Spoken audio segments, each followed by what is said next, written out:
السلام علیکم ناظرین، اسمارٹ نیوز میں خوش آمدید۔ شروع اللہ کے نام سے۔ اے اللہ، درود نازل فرما ہمارے آقا حضرت محمد صلی اللہ علیہ وسلم پر جن کے ہم غلام ہیں۔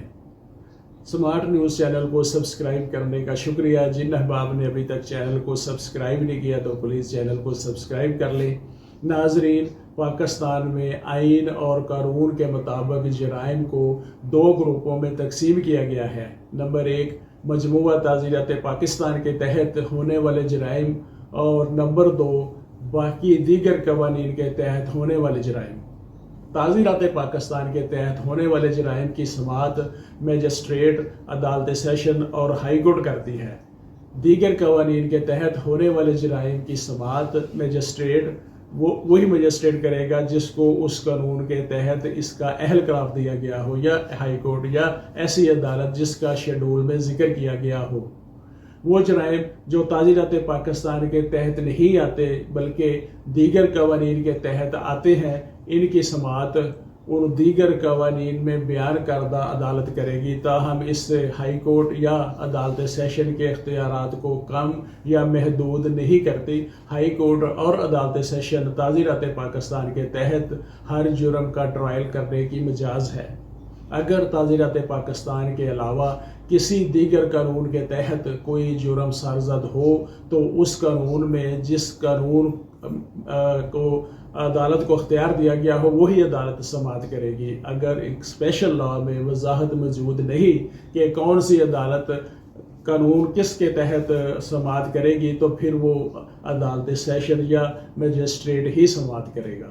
اگر اسپیشل لاز میں وضاحت موجود نہیں، جیسے ریلوے ایکٹ، افیون ایکٹ، تو عام فوجداری عدالتیں ہی ان کی سماعت کریں گی، کیونکہ ان قوانین میں وہ کوئی خاص عدالت مقرر نہیں کی گئی۔ اگر کوئی میجسٹریٹ کسی شخص کو وعدہ معاف گواہ بنائے تو پھر وہ اس مقدمے کی تجویز کو خود نہیں کرے گا۔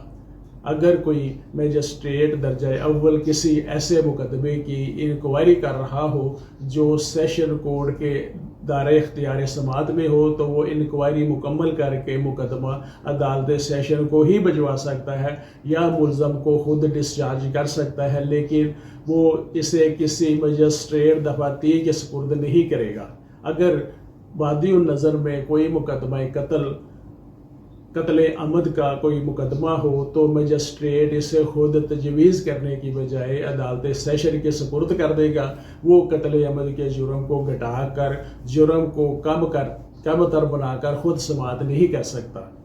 فوجداری عدالتیں ایسے امور میں مداخلت نہیں کرتی جو عدالت دیوانی کے دائرۂ اختیار میں آتے ہوں، لیکن محض کسی سیول ریمیڈی یعنی دیوانی عدالت کی دادرسی کی موجودگی کا یہ مطلب نہیں کہ فوجداری عدالتیں ایسے ایک جرم کی تعریف میں جو جرم آتے ہوں اس بنا پر دستبردار نہیں ہوں گی کہ دیوانی دادرسی کافی ہے۔